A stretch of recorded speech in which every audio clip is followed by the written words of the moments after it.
Hi guys! For today's video, samahan niyo naman ako ngayon dahil pupunta tayo sa Boracay. Pero this time, work muna tayo. And eto na nga ang pinaka nakaka-excite guys dahil after almost 1 year, makakasayaw na ulit ako at makakapag-show na. So eto nga guys, kasama ko yung mga kagrupo ko dito papunta sa Boracay. So Kalibo Boracay nga pala yung landing natin. So ito pa yung isang airport pa ng Boracay kasi yung isa nila is yung Katiklan Airport.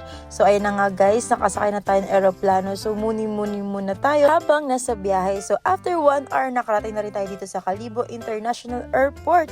And after nun guys, meron pa tayong 2 hours land travel dahil papunta rin kami dito sa Batan, Aklan. So dun nga pala yung aming show dahil fiesta pala ngayon dito sa Batan, Aklan. So naganap nga pala to guys is noong December 8, 2023. So medyo late lang yung upload natin. Pero gusto ko lang i-share sa inyo yung experience ko after almost 1 year na hindi ako nakasayaw. And eto nga guys, sobrang excited.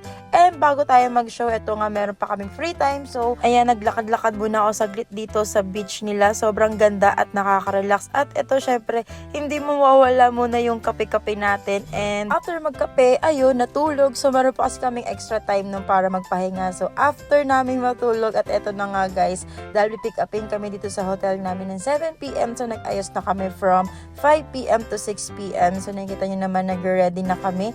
And sobrang excited nga rin ako. So ayan, feel ko mag-ayos. And syempre nag-prepare ako ng costume and nag-hair and makeup na din ako. So ayan na nga guys, so malapit tayong matapos. Kailangan matapos na tayo before 7 PM. So ayan, syempre hindi mawawala ang fit check, o diba? O sige, layo pa tayong konti para pakita ko lang sa inyo kung ano yung costume ko for tonight sa aming show. And after nyan nga guys, pumunta na kami sa stage.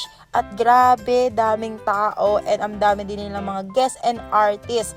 And syempre, hindi mawawala ang aming performance. Nakita nyo naman, super hataw-hataw si ate girl mo dyan. And sobrang enjoy din na makapag-perform dito sa Batan, Aklan dahil sobrang daming tao at napasaya din namin yung mga taong nanonood din sa amin. Kaya as a performer, sobrang happy ng puso ko dahil nakapag-perform na ulit ako. At ito rin yung isa sa mga na-miss ko na after performance, grabe, naligo na ako sa pawis. And yan nga, picture muna kami after ng stage performance namin. And ayan, super kwentuhan kami dahil sa tapos na rin ang aming performance. At ang importante, successful lang aming show. At ayan na nga guys, tuloy-tuloy pa rin ang kasiyahan. Sana nag-enjoy ko rin sa video na to guys. Thank you!